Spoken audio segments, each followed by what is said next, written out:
ఈ రోజే డౌన్లోడ్ చేయండి. మీ ఫేవరెట్ షోస్ చూడండి. ఈ మొండి వేషాలు మానేశారన్య. నేను నిన్ను పిలుస్తోంది అమ్మ కోసం. అయినా నువ్వెంత వాదించినా నటించినా చేసిన తప్పులు ఒప్పులైపో. ఎప్పటికీ నువ్వు మంచిదానివని నన్ను నమ్మించలేవు. ఏంటండి నేను మిమ్మల్ని నమ్మించేది?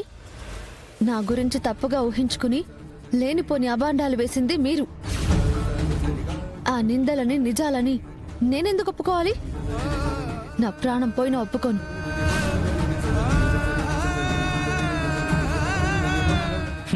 ప్రాణాలు తీయటానికే వెనకాడం దానివి. అబద్ధాన్ని నమ్మించడానికి ఇలాంటి మాటలు ఎన్నైనా మాట్లాడతావు. ఏంటండి మాట్లాడేది?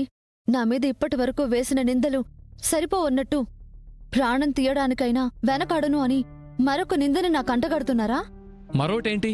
నువ్వు సమీర ప్రాణం తీయలేదా?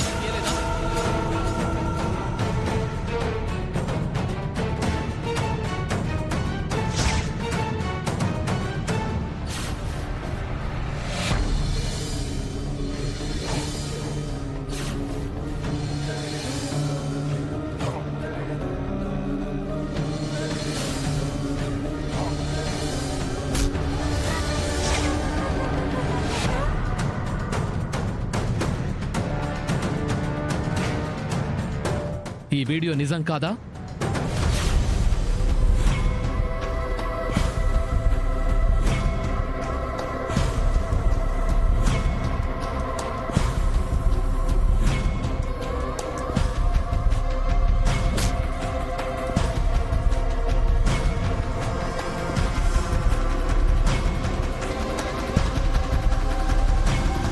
అంటే ఈ వీడియో మూలంగానే ఈయనలో నా మీద సమీరాని చంపానన్న ద్వేషం ఇంకా ఇంకా పెరుగుతూనే ఉందన్నమాట.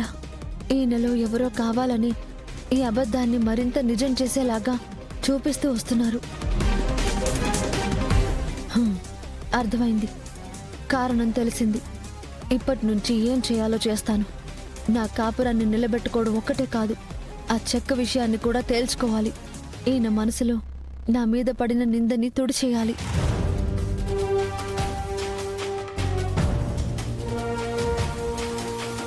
ఏంటి ఆలోచిస్తున్నావు? నువ్వు చేసిన తప్పులన్నీ ఒక్కొక్కటిగా గుర్తు తెచ్చుకుంటున్నావా? మీరు నన్ను మిస్అండర్స్టాండ్ ఎక్కడ చేసుకున్నారు అని ఆలోచిస్తున్నాను.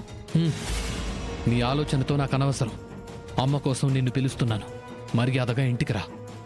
మర్యాద అన్నప్పుడు మర్యాదలా ఉండాలి. మర్యాద లేకుండా మర్యాదగా రా అంటే వచ్చేయాలా? ఇదేం మర్యాద?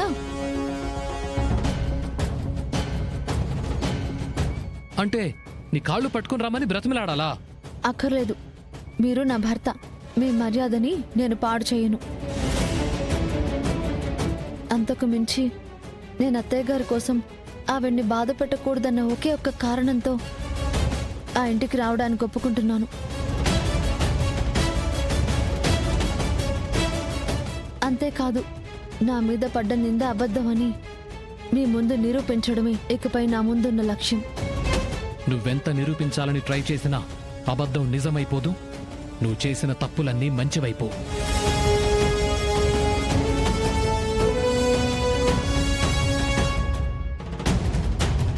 దర్శన్, అమ్మా, శరణ్య వస్తుంది. మన ఇంటికి వెళ్దామా?